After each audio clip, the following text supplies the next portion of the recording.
मन्ये कुतश्चिद् भयच्युतस्व पदाम्बुज उपासनामत्र नित्यम् उद्विग्न बुद्धिरसुदात्मभाव विश्वात्मनाय तनिवर्तते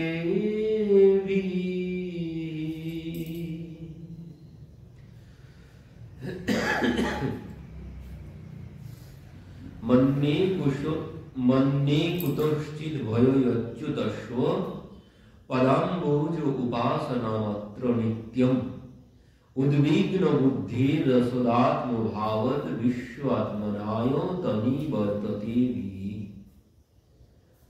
কি বলছেন?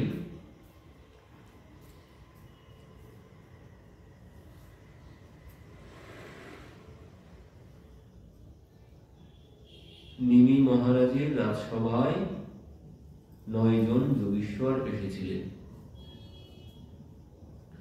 তো সেই 9 যোগীশ্বরের মধ্যে যার নাম প্রথম কবি হরি অন্তরিক্ষ প্রবুদ্ধ পিপ্পলায়ন আবির্হত্রয়থ দুর্মিল চমস করভাজন। তো এই 9 জন যোগীশ্বর তারা নিমি মহারাজের রাজসভায় এসেছেন। তো নিমি মহারাজ এই যোগীশ্বরের কাছে প্রশ্ন করেছেন। কি বলছেন? অতঃ অত্যন্তিকং সেমং পৃচ্ছামো ভগতো য়নঘ সংসারেऽস্মিन् সনার্দয়োপি সৎসঙ্গ শিবধৃণাম।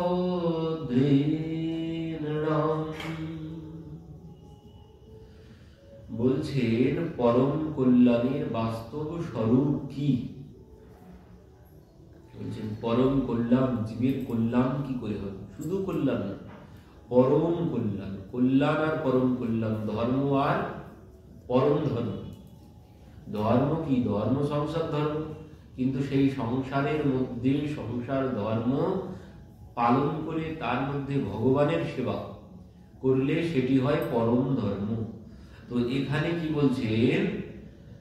পরম কল্যাণ, শুধু কল্যাণ না। কল্যাণ কাকে বলে? বাড়ি গাড়ি অর্থ সম্পদ, একেই কল্যাণ ভাবি আমরা। আর এই কল্যাণ হতে পারে, কিন্তু পরম কল্যাণ না। আমরা বলি আমার ছেলেটার কল্যাণ কি করে হবে, তো এ কল্যাণ না, বললেন পরম কল্যাণ। জীবের পরম কল্যাণ কি করে হবে? পরম কল্যাণের উপায় কি? তো নিমি মহারাজ জিজ্ঞাসা করেছিলেন 9 জন যোগীশ্বরের কাছে। তো সেই 9 যোগীশ্বরের মধ্যে যিনি কবি, প্রথম কবিজি মহারাজ, তিনি বলছেন মন্যে কুতশ্চিদ্ ভয়চ্যুতস্য পদাম্বুজ উপাসনামাত্র নিত্যম উদ্বিগ্ন বুদ্ধিরসদাত্মভাবৎ বিশ্বআত্মনায় তনিবর্ততে বিহি। জীবের কল্যাণের স্বরূপ, জীবের কল্যাণ কি করে হবে? বলছেন মন্যে কুতশ্চিদ্ ভয়চ্যুতস্য। অচ্যুত ভগবানের এক নাম। এই নাম দিয়েছিলেন কে? এই নাম দিয়েছিলেন কামদেব। কামদেব সেই রাস মণ্ডলে যখন দেখলেন ভগবানকে এক বিন্দু মানে প্রভাব তার উপরে ফেলতে পারলেন না, কামদেবের প্রভাব ভগবানের উপরে এক বিন্দু পড়েনি, তখন কামদেব ভগবানের চরণে শরণাগত হয়ে ভগবানকে প্রণাম করলেন, করে ভগবানকে এই নাম দিয়েছিলেন অচ্যুত ভগবান। তো অচ্যুত মানে কি? বলছেন যাকে চ্যুত করা যায় না, নিজের স্থান থেকে এক বিন্দু যাকে সরানো যায় না, তিনি অচ্যুত।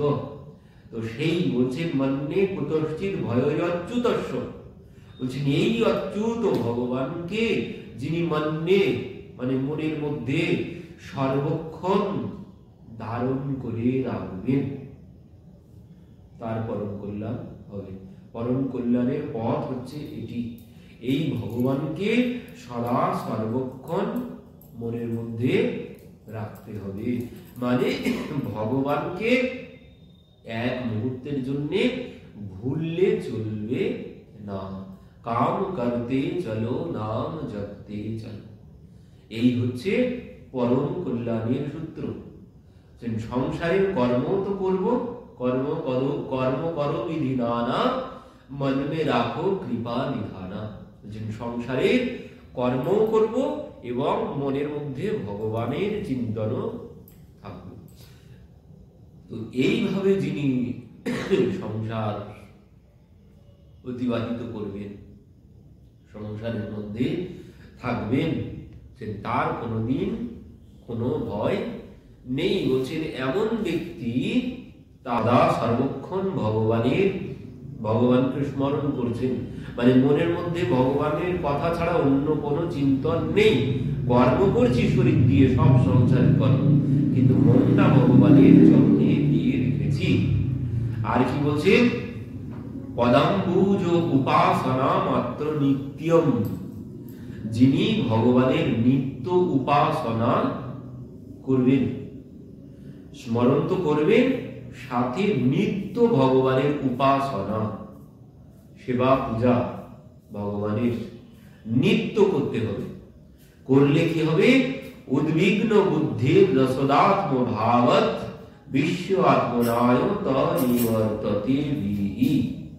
বলছেন এটি হচ্ছে ভাগবত ধর্ম। ভগবান নিজেই বলেছেন এই কথা, যিনি আমাকে মুহূর্তের জন্যও বিস্মরণ হন না, সদা সর্বক্ষণ আমার সেবা পূজায় নিত্য যুক্ত থাকেন, সেই একেই বলে ভাগবত ধর্ম।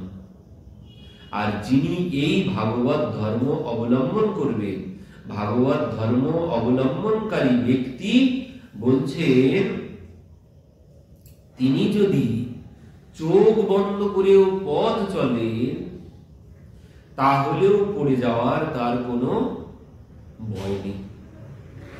যিনি ভাগবত ধর্ম অবলম্বনকারী ব্যক্তি, তো ভাগবত ধর্ম কি?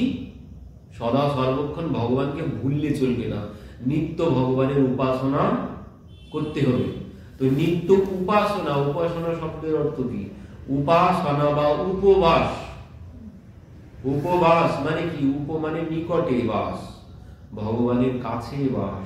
তো ভগবান কি বলছেন?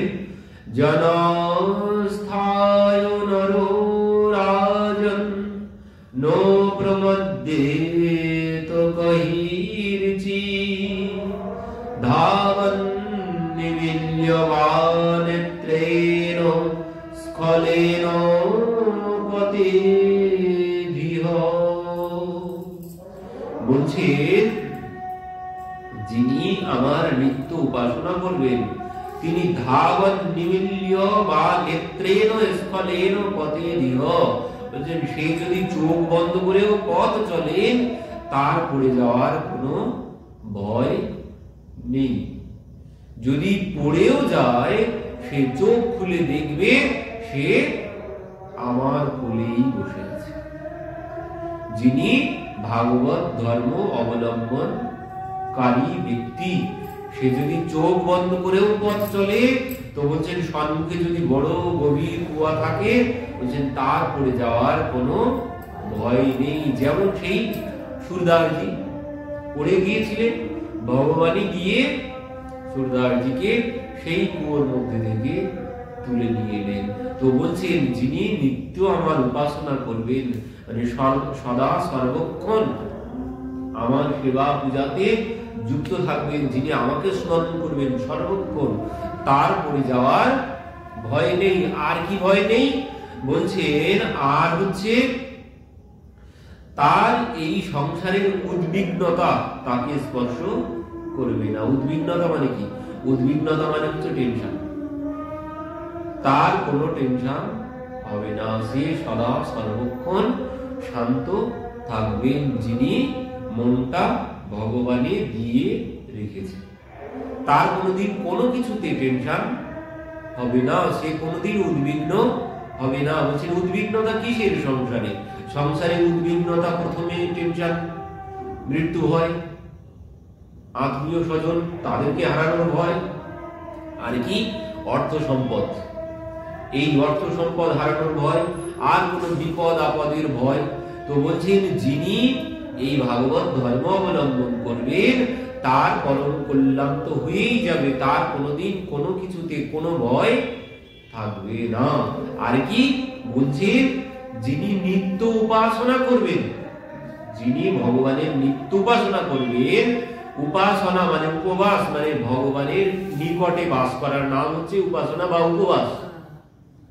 উপবাস মানে নিকটে বাস, যেমন একাদশীর উপবাস, উপবাস মানে হচ্ছে ভগবানের কাছেই বাস। তো যিনি নিত্য ভগবানের সেবা পূজায় নিযুক্ত থাকবেন, তাহলে তিনি তো ভগবানের কাছেই বাস করছেন, ভগবানও তার কাছে বাস করছেন, তার পড়ে যাওয়ার ভয় আর কোথায়? তার কোনো ভয় নেই। ভগবান বলছেন সদা সর্বক্ষণ আমি তাকে রক্ষা করব, তার কোনো উদ্বিগ্নতা, সংসারের কোনো ভয় তাকে স্পর্শ করতে পারবে না, কোনো টেনশন তাকে স্পর্শ করতে পারবে না। ওই যে ত্রিতাবাদী, দৈবিক, আধ্যাত্মিক, আদি ভৌতিক, এগুলো কোনো কিছু তাকে স্পর্শ করতে পারবে না, যিনি নিত্য ভগবানের সেবা পূজায় নিযুক্ত থাকবেন। এই হচ্ছে পরম কল্যাণের পথ। জীবের পরম কল্যাণ কি করে হবে আরো বলেছেন, শুধু এইখানেই শেষ না, আরো কি বলছেন, কায়েন বাচা মনসেন্দ্রিয়ৈর্বা বুদ্ধ্যাত্মনা বনুস্মৃত স্বভাব করোতি অদয়ৎ সকল পরস্মৈ নারায়ণায়েতি সমর্পয়ে। জীবের পরম কল্যাণ কখন হবে?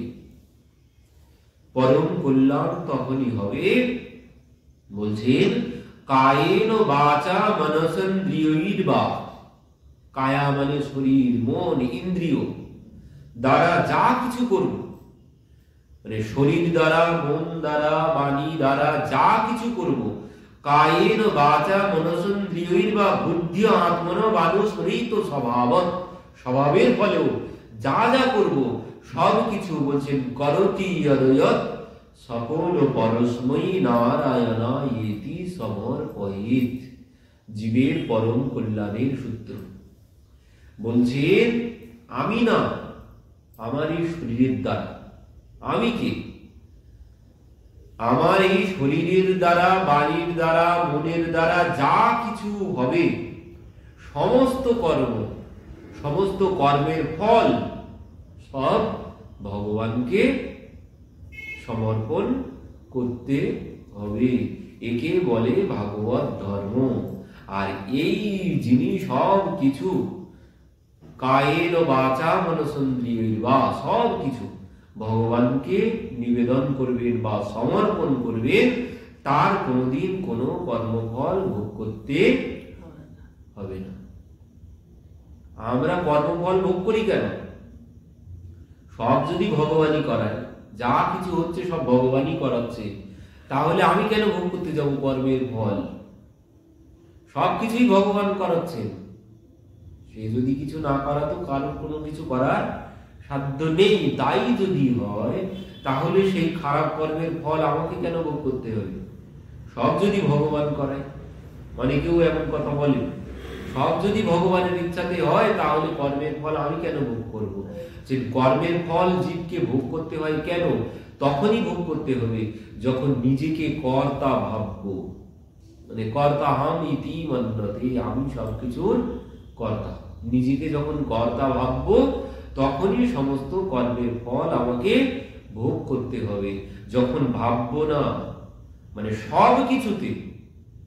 সবকিছুতেই কর্তা ভগবানকেই যদি মানতে পারি, কখনো কখনো ভাবলাম না ভগবানের ইচ্ছাতে হয়েছে, আবার কখনো কখনো না আমি করেছি, এই ভাবলে কর্মফল সব আমাকে ভোগ করতে হবে। সমস্ত সমস্ত কিছুর সমস্ত কর্মফল ভগবানকে যদি সমর্পণ করতে পারি, তাহলে আর আমাকে কোনো কর্মফল ভোগ করতে হবে না। কিন্তু আমরা পারি না। মানে ভালো কিছু যেই করব তখন বলবো আমি করেছি, আর যেই খারাপ কিছু হবে ও সব ভগবানের ইচ্ছাতে হয়েছে, আমার করার কি শক্তি আছে?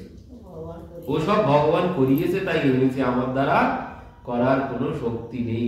কিন্তু যদি ভালো কিছু করি তখন বলবো বাবারে, তখন ঢাক পিটিয়ে সবাই জিজ্ঞাসাও যদি না করে আমি করেছি, সব মানে যেভাবে হোক গিয়ে তাকে শোনাতেই হবে যে আমি এত কিছু করেছি, এত পরিশ্রম করে এত কিছু করেছি। তো এই যে কর্তা, আমি নিজেকে কর্তা ভাবার জন্যে কর্মফল আমাকে ভোগ করতে হয়। যদি নিজেকে কর্তা না ভাবি, তাকেই যদি ভাবি সবকিছু তিনিই করাচ্ছেন, তাহলে আর আমাকে ভোগ করতে হবে না। একবার কি হয়েছিল, একজন মহারাজ তিনি সুন্দর আশ্রম বানিয়েছেন।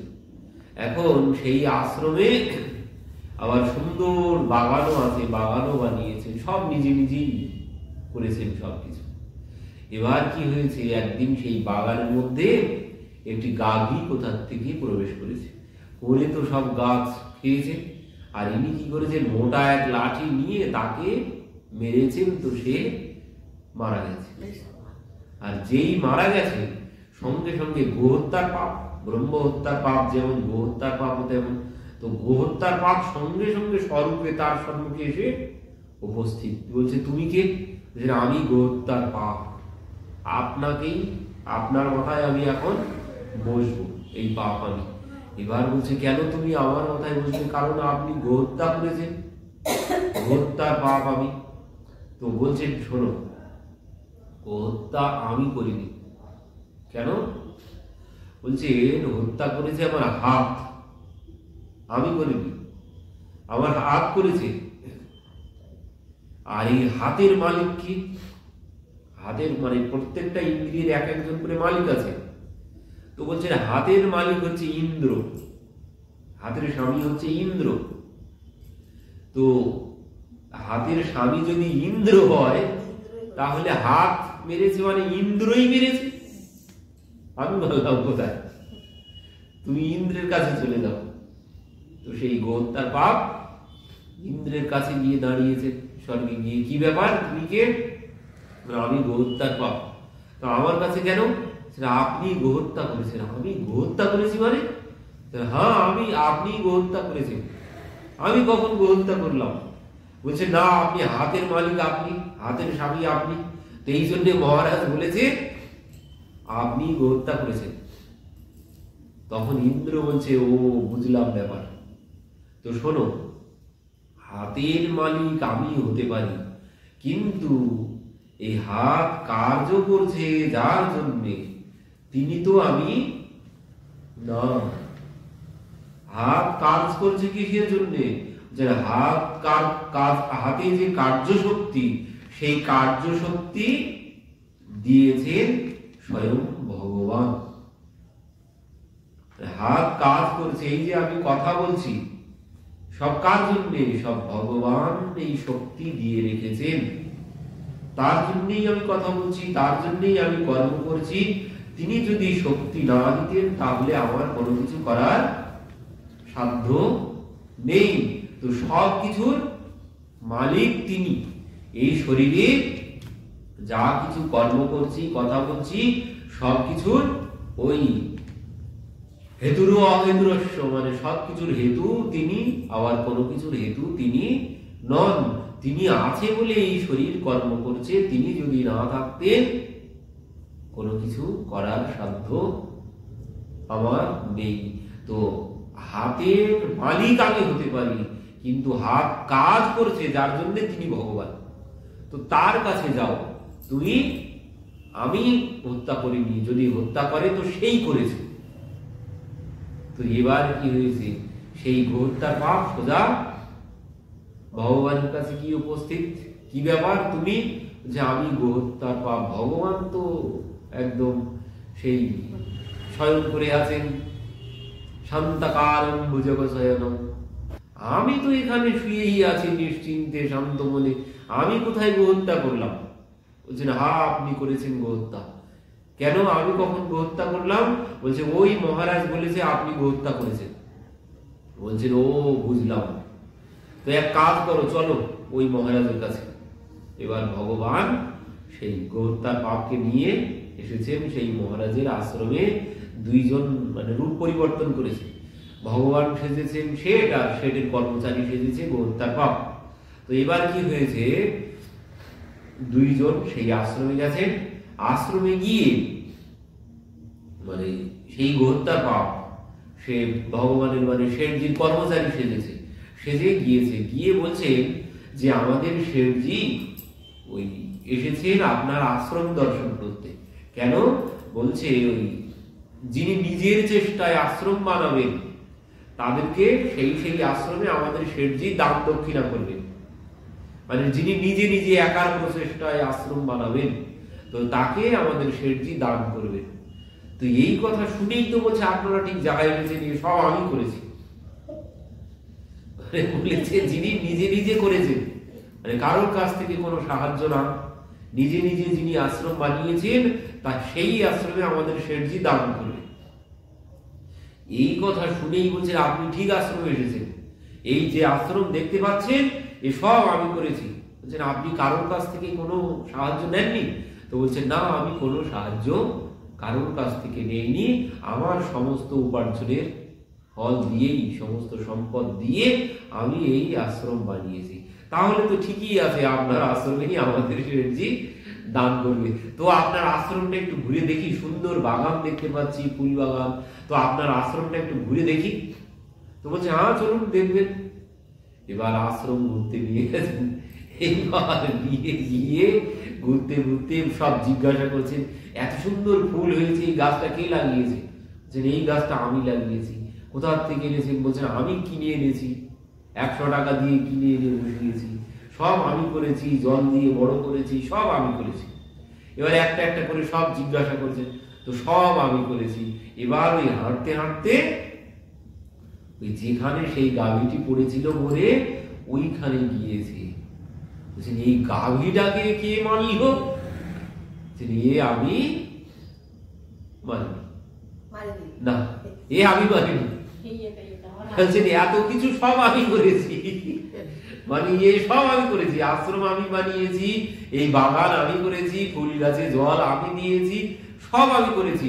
কিন্তু এই গো হত্যার বেলায় জিজ্ঞাসা যেই করেছেন, বলছেন না এ আমি হত্যা করিনি। সঙ্গে সঙ্গে ভগবান সেখানে এসে উপস্থিত। বলছেন দেখেছেন এত কিছু সব এই করেছে, আর এই গো হত্যার বেলায় বলছে আমি করিনি, আপনি এর মাথাতেই বসুন। সেই গো হত্যার পাপকে ভগবান বলছেন, কারণ সব এই করেছে, শুধু খারাপ কাজের বেলায় বলছে আমি করিনি। তো এই হচ্ছে আমাদের সমস্যা, আমাদেরও এই সমস্যা। আমরা সব যখন ভালো কিছু করব, গাড়ি বাড়ি সব আমি করেছি, যখন খারাপ কিছু হবে ও তখন বলি না সব ভগবানের ইচ্ছাতে হয়েছি, এ আমি করিনি। এই হচ্ছে কর্মফল ভোগের কারণ। এই জন্যে আমরা কর্মফল আমাদেরকে ভোগ করতে হয়। আমরা সম্পূর্ণটা ভগবানকে সমর্পণ করতে পারি না, তাই জন্যেই জীবকে সমস্ত কর্মের ফল ভোগ করতে হয়।